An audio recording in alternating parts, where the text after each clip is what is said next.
In 2012, 4 people, we had a meeting in a restaurant in Atapuerca site. We were, Juan Luis Arzuaga is one of the scientific researchers of the Atapuerca team of archaeologists. Also Benigno Varillas, very famous naturalist here in Spain, Fernando Moran, veterinarian and the president of the Bison Conservation Association, and me. I was in charge of the Atapuerca site cultural programs and the tourist development, and we decided, the 4 people, to develop a project with a live fauna linked to the archaeological site, because in Atapuerca we have many fossils of animals in the museum, in the site, but nobody can see these animals running in these original areas. So we decided to look for those animals who were alive in Europe, like European bisons, Przewalski horses, tarpans and aurochsen. Those last 2 were recreated by genetics because they are extinct by now. So in that moment we decided to make a new resources beside Atapuerca site, because it was something necessary for families, for children, and for understand the species evolution. So in that moment, in 2012, we decided to bring some tarpan horses to Atapuerca, 12 was in the first moments, with no money, with no supports for anybody, and we started with 12 horses in a little area of like 4 hectares, and we decided to make first pilot visits. The first moments were really hard, because we have no money, no people to help us in that moment, and no people who know the project. Then we had some meetings with the president of the local government. He supported us with 15,000 euros, and with these 15,000 euros we started the project in another different place in Salguero de Juarros. Is the place we are now, and we paid some enclosures for the animals, and we bought some different animals like aurochsen, and we donated, some people from Europe, from Lelystad and from Free Nature Association donated us Przewalski horses, tarpan horses, aurochsen, and also 2 bisons. We started with visits. The first year we received like 1,500 people, and that was the very beginning of the project. With no support, with no people, many volunteers, we started with the Living Paleolithic project. The objective of this project is to share with Atapuerca some knowledge about fauna and about species evolutions, to bring a new resource to families and especially to schools, doing visits and also workshops to students, like how to be a biologist or veterinarian or paleontologist. So here you can be immersed in Paleolithic ages, to travel in time and see how was the environment here in Atapuerca, how was the animals who share the territory with the prehistoric humans, how these people, those people in Atapuerca hunted, how they flint, how they make fire, and how they paint in the caves or doing art crafts. So for us it was like something very special to recreate the past in a natural environment with animals and with people. Now we are doing safaris with people. We have copied the model of Serengeti visits with cars, safari cars, jeeps, for 14 people inside, and a guide with a speaker. He goes to the forest and show the animals. So we have a prehistoric village there. There we show the prehistoric techniques, and there the people in the car see the animals, like you can see the lions in Serengeti, or rhinoceros or hippos. So they are in the car. They can almost touch the bisons, for example, and do a prehistoric safari here in Europe. So it's something unique for us.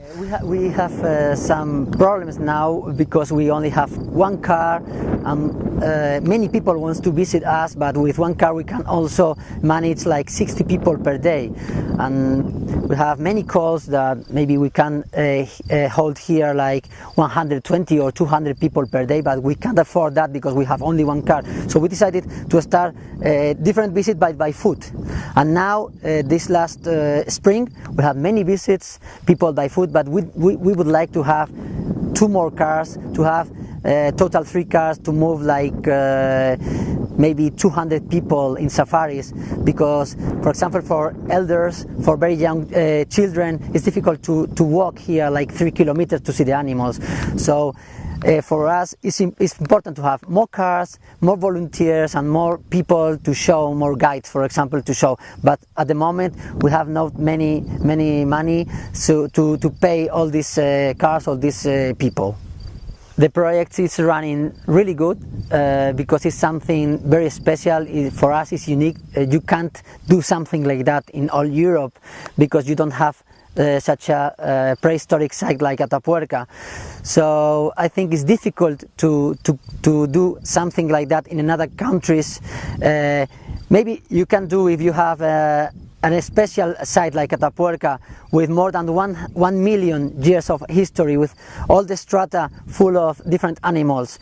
So if you have a site like that and you have an abandoned area like that, because here there's no farmers, it was abandoned, quite abandoned. So if you have a forest like that and a very close an archaeological site, maybe you can make a replica of this. But for us, I think it's very difficult to make an Ice Age park like this here in Salguero de Juarros.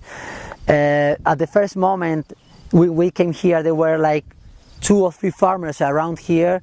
They didn't trust in the project, so it was some of the first difficulties we have here.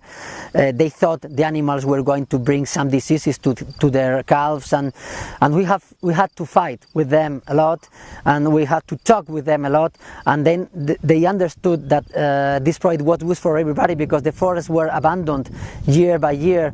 Nobody cut the wood here for winters, so the forests were getting closer and closer and closer, and our animals are cleaning now every day, and the forest now you can see it's very clean. The grass is not very high.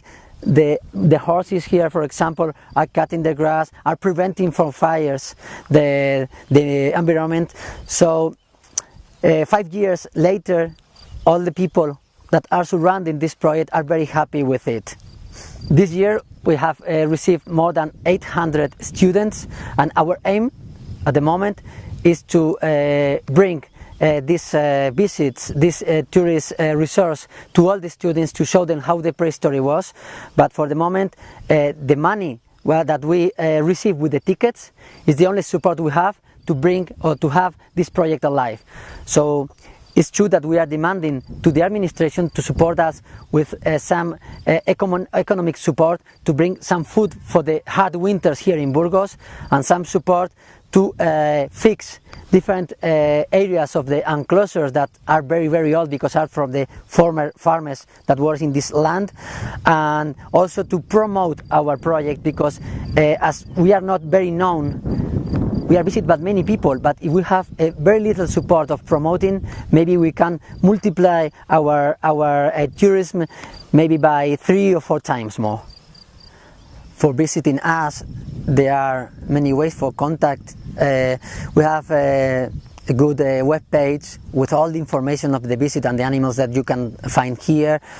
Also by internet you can make reservations, by telephone.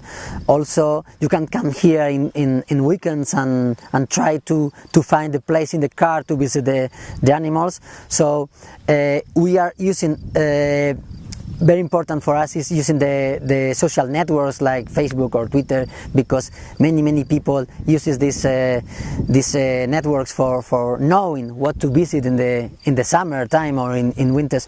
So You can buy the tickets in we have a very little reception center with a shop there, and people come there, take the ticket, go to the car, visit in 2 hours and a half, last the visit, then come back again to the visitor center, and then they have a little shop with t-shirts and replicas from archaeological artifacts. Also we have postcards and toys, you can imagine, from Prehistory, and that little shop supports a little bit our project. But our idea, another aim, is to have a bigger visitor center with toilets. We don't have this, with a big shop, maybe with a little restaurant to bring the Paleolithic meat and Paleolithic beverage for the people who visit us, because we are in a very little villages, so there are no restaurants, no hotels, so we are in the very beginning, but we think in the future we are going to have something more bigger to bring the people a good service to visit the resource in these days.